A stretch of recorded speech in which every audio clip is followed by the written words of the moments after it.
George, it was so wonderful to see my sister Opalescent with her little family. Yeah, tell me, are they here for a long mooch or a short mooch? They are not moochers. This is our side of the family. They're staying at a hotel, George. You know, Mama, the thing that impressed me about Opalescent and Sam is that they seem to be so happy. And I have an idea it's all because they have a child. Oh, that little horse is such a little doll. I just couldn't stop loving him.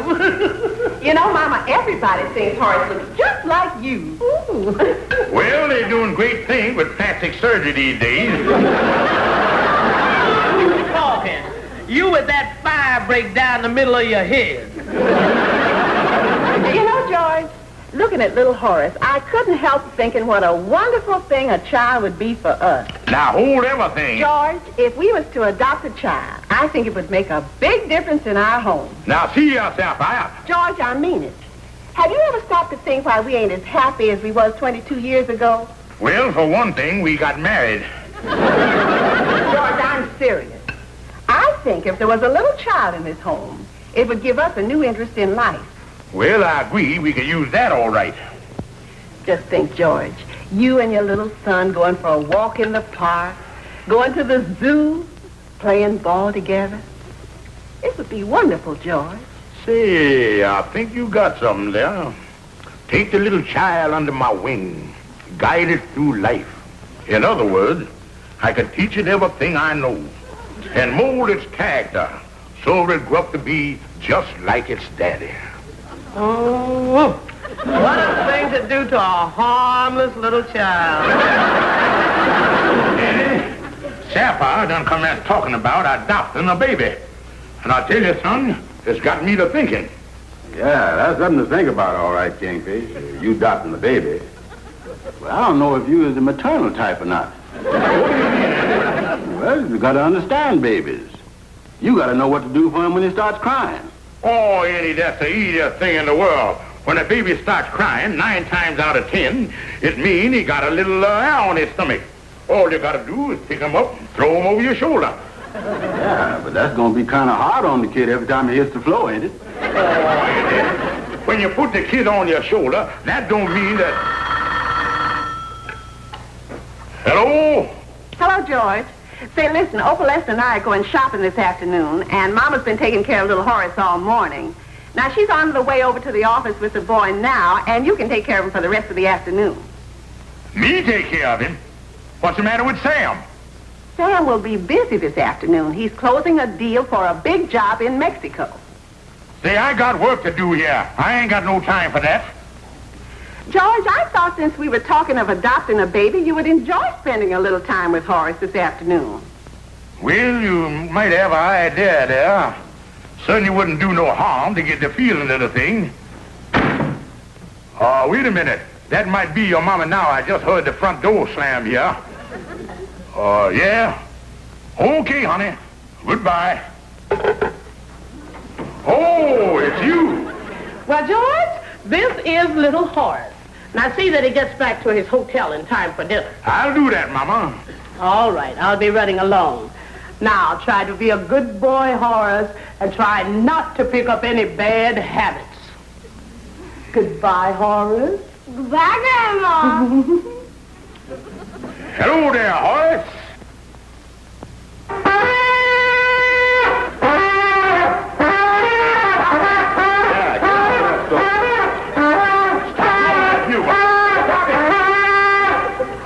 Horace, me and you gonna have a little talk.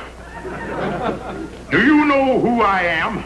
Yeah, you're Aunt Sapphire's husband. You're the guy that don't work. Got you pegged, all right. And you're Andy Brown. You don't work either. Glad to meet you. Horace, I'm your uncle. And being your uncle, I want to get better acquainted. Now give your old Uncle George a great big kiss. A kiss? Are you out of your mind? Oh, go ahead and kiss him. He's a nice uncle. Well, if he's so nice, you kiss him. Horace got a nice start here to be a juvenile delinquent, ain't it? What, you been called you again? No thanks, Horace. I don't want to hear no more of that. Okay, No- let me go.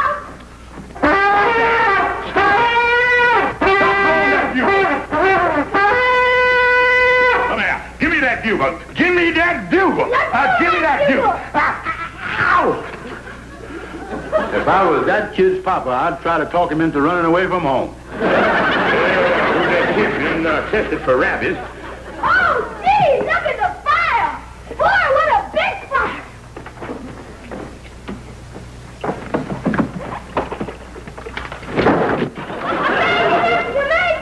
Amazing, look! Danny, most of my insurance policies done lapsed up. And I can't take no chances here. Will you take that kid home to the hotel and let him wrestle with his pants? Oh, Please, Andy, take him home, please. okay. Come on, Horace. You take him. Oh, no, Andy, take him, please. Well, I better take this cane in case I sprains my ankle. Come on, Horace. All right, Mr. Brown. But before I go, Uncle George, I'd like to whisper something to you. Well, what is it? This is just for you. Will you lean over and bend your ear down? All right, sonny boy, there you is. The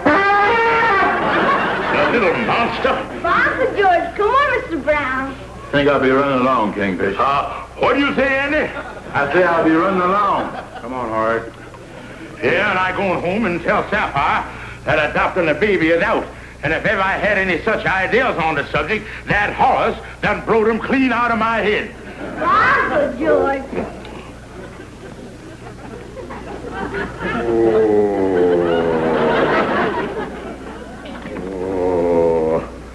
Sapphire, I've been waiting for you all afternoon, and I got something to tell you about adopting a kid. George, I got something to tell you. I just came back from the foundling home, and I saw the most adorable baby there ever was. Now, wait a minute here. George, it's the perfect baby for us, and I know it'll make us the happiest people in the world.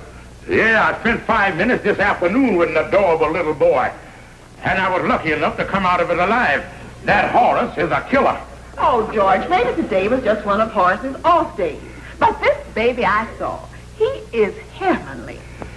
Look, Sapphire, I got my hands full with you and Mama, and I ain't interested in opening up a new front. I wanted the doctor to show him to you.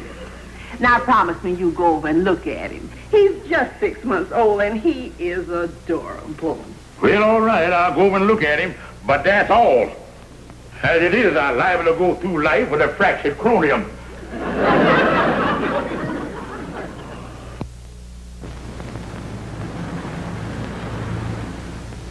Kingfish, as long as you change your mind about adopting the baby, what is we doing here? Well, I told Sapphire I'd come by here and see the baby, but that's all I'm going to do. I just want to keep my promise. Well, Mr. Stevens, here we are. Nice-looking baby. Thank you, Doctor. See you again sometime. Let's go, Andy. Just a minute, Mr. Stevens. I'll pick him up so you can get a better look at him. Oh, no, it ain't necessary to go to all of that trouble.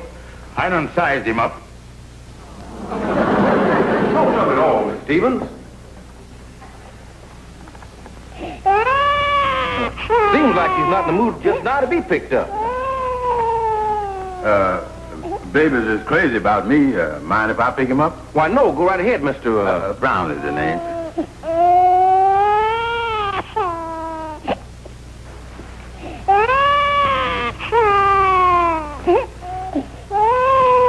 Put him down, Andy. Sounds like he's gonna grow up to be the bugle-blowing type to me. I'm sorry he's a little out of sorts. Yeah, look like he don't want to be picked up all right. Come on, Andy, let's get on out here. Mr. Stevens, why don't you try holding him? Me? Oh, no, thank you. Oh, go ahead, Kingfish. Just hold him once. He's a cute little fella. Well, then I can tell Sapphire that I had him in my arms.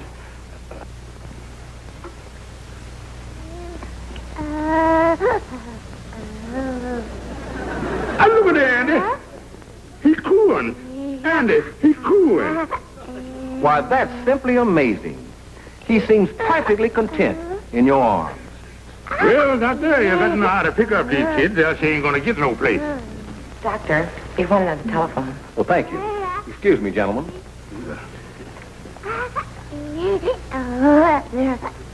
Come on, Andy, let's go. No use hanging around here.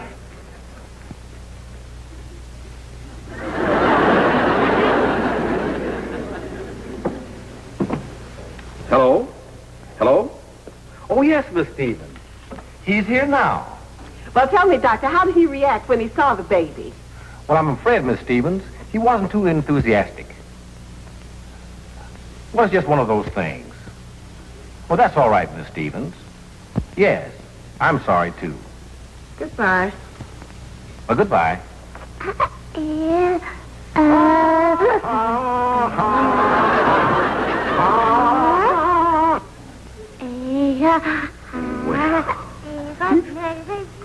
Yeah, this some kid all right, Doc. Yeah, listen at him talk there. Why, he's smart. He liable to grow up to be one of them child tragedies. Yeah, he's a nice kid, all right. Yeah, take him there, Andy. Now, hand him back here. Well, I like this one, Doc. Wrap him up.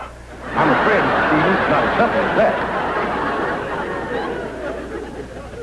Mr. Stevens, there's one formality that we require before you can adopt one of our babies. And what's that, Doctor? Well, to make sure you have a stable financial record, we'll send an investigator around to check on your current financial standing and your past business experience. You mean you gonna investigate my business record? Yes, we must do that, Mr. Stevens, for the security of the child. So all you have to do now, Mr. Stevens, is let us know when it will be convenient for our investigator to call.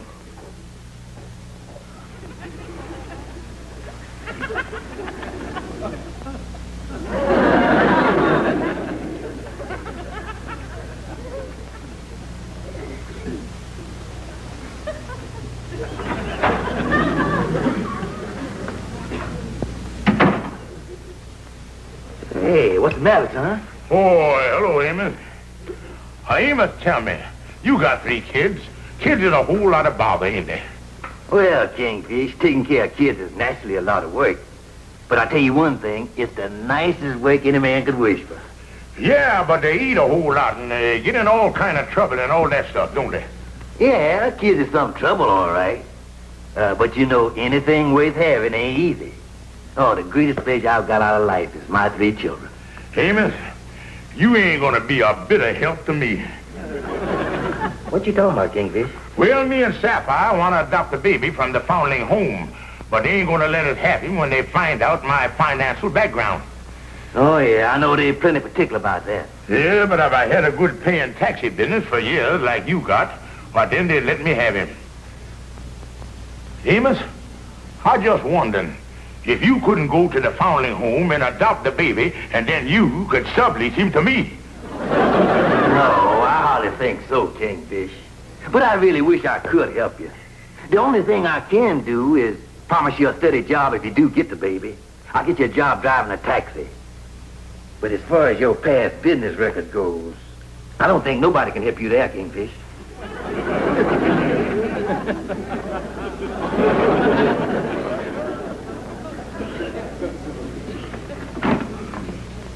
Hi, Calhoun. Well, hi, Andy. What brung you up here? Calhoun, I got to speak with you right away. The Kingfish has got a big problem, and we don't know what to do. Well, we can do just what we've done them other 5 times. Bail him out. Oh, no, Calhoun, this is different. The Kingfish is crazy to adopt a baby over to foundling home. But they got a rule over there that whoever adopts a baby has got to have a certain financial background. Oh, I see. And with the Kingfish, that is a problem. On the basis of his finance, he couldn't adopt a gopher. Yeah, that's the kind of they want is some of these big rich men with big offices and everything. Yeah, you said something there, Andy. Wait a minute. My brain is percolating. Yeah? It's coming to a boil. It's boiling. Andy, I got it. There's a friend of mine by the name of Mr. Henderson, got a big office over on Lenox Avenue. Now, he done gone to Chicago on business, and he left the keys with me so I can pick up the mail. Well, what about it? Well, don't you see, the Kingfish can take over Mr. Henderson's office like it was his own. Then when the investigator come up there, he'll take that the Kingfish is a big businessman and let him adopt the baby. Yeah, that's a great idea, Calhoun. Yeah. And I know that once the Kingfish adopts this baby, he's going to take that job that Amos offered him and work hard to support it. Well, sure. I'll get in touch with the Kingfish right away and tell him the whole idea. Yeah. Well, honey, I know the doctor said I didn't like the baby, but he got it all wrong. I'm crazy about the kid. Oh, George, this is wonderful. When can we have it? Well, I tell you, honey, there's just one little snag in the whole deal. But I think we found a way to overcome that. So keep your fingers crossed, honey.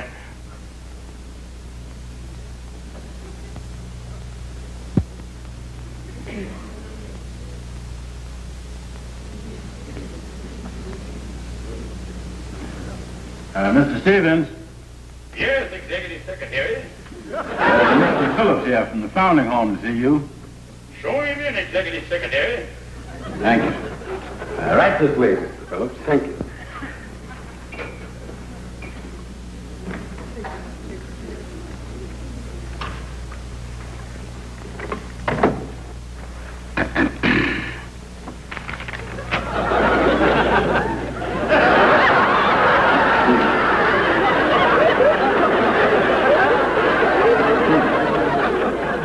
Oh, Mr. Phillips, excuse me. Come right in and have a seat there.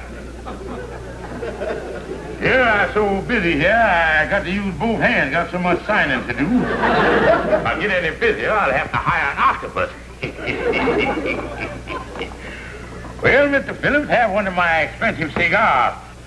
Genuine Kimona. Thank you. I'll smoke it a little later. Well, Mr. Phillips, I know what you're here for, so I guess we better get on with the interview. But I don't guess you'll mind my executive secretary, Mr. Brown, sitting in on the conference. Oh, not at all. Yeah, smart boy, that Brown. He been to Harvard. Oh, yeah. Very interesting. Well, I'd like to get on with the investigation, if you don't mind. Yeah, go ahead and ask me anything you want, sir.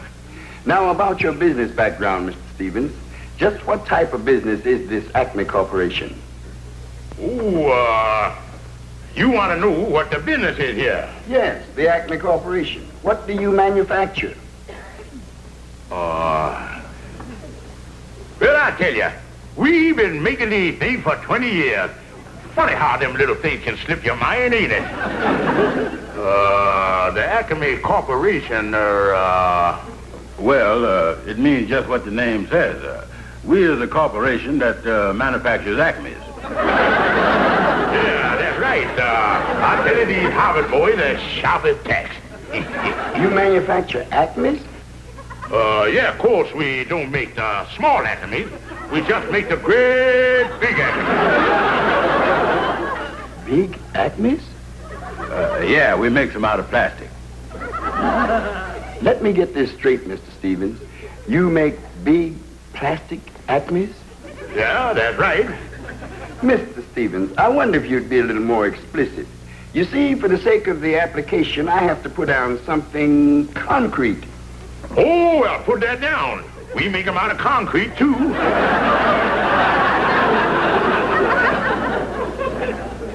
Hello? This is Mr. Henderson of the Acme Corporation speaking. Yes, I just got back from Chicago, and I'd like to sign a contract with you this afternoon. Well, my office is just a couple of blocks from here, and I'll pick up the necessary papers. All right. Goodbye. Well, now we come to the rather personal phase of the investigation, Mr. Stevens. Your financial status. Well, I could tell you all that myself, but I wish my personal accountant was here. He could give you the actual figure. I said I wish my personal accountant was here. Hi, Mr. Stevens. Well, this ain't a coincidence. Algonquin J. Calhoun, my personal accountant. Mr. Calhoun, you know Mr. Brown. Oh, yes. And this is Mr. Phillips, who's investigating my finance. Maybe you could elucidate him up on my bank balance. Oh, yeah. Sure. Now, let me see here. I deposited all the checks we received this morning and run them up on the ad machine and got the slip right here. Here it is, right here.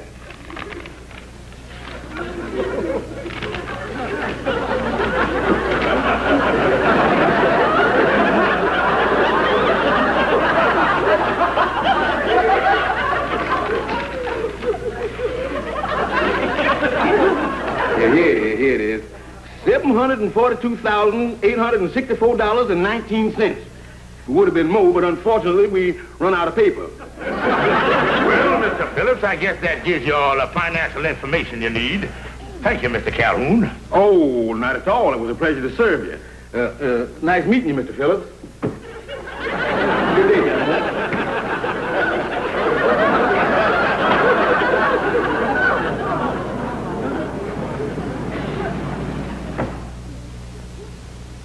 Well, I think that's all the information I'll be needing for the moment, Mr. Stevens. Oh, this pen must be leaking. I have ink all over my fingers. You mind if I use your washroom, Mr. Stevens? Oh, no, go right ahead. I got a lot of signing to do here. I think it's right over there. They've been remodeling the office. I ain't quite sure. Well, thank you.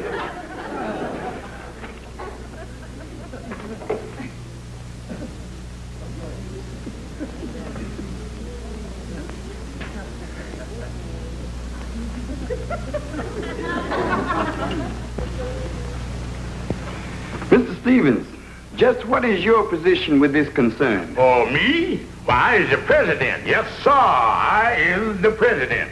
Well, I've just been noticing this picture here on the wall, and according to that, Mr. Henderson is the president.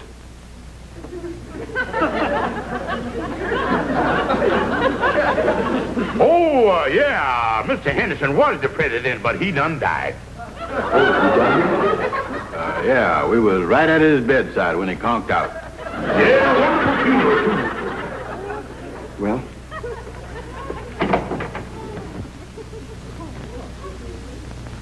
son, I want to thank you for jumping in and explaining what this Acme Corporation is. Yeah, I was really on my toes there, wasn't I? You know, Andy, it was a lucky thing that Calhoun had the key to this place. Yeah, and you sure made him think you was president of this company. Yeah, you want to know something funny? I probably would make a better president than that goof up there on the wall. Yeah, I ain't talking about me. Why, I could run the whole...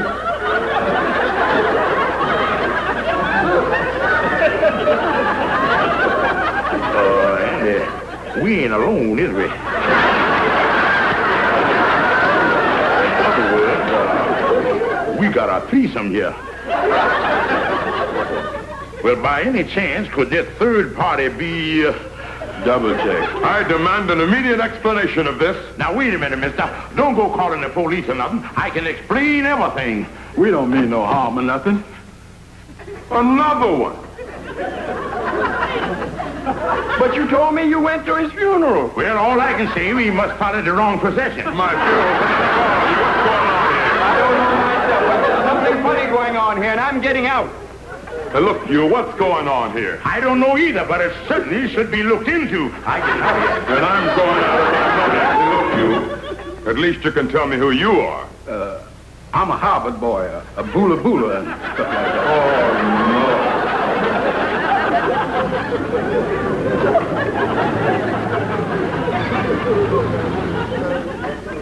Is that you, George, honey? Yeah, it is me, honey. Down in the dumps, all right. Oh, well, now, George, don't be so blue. I felt pretty bad at first myself, too, when you telephoned me the news that the foundling home decided not to let us have a child. But I cheered myself up. Yeah, honey, but I had my heart set on having that baby. But on account of my financial background, they won't let us have him. I guess I just ain't no good. Oh, now, George, don't feel so bad. 'Cause I got some news for you. Oh, what kind of news? George, we're going to have a child after all. Oh, honey. You mean? Yes, George, and this one will be our very own flesh and blood. Oh, honey, I can hardly believe it. Well, George, it's true. He's going to live with us a whole year while his folks are in Mexico. Hi, Bobby!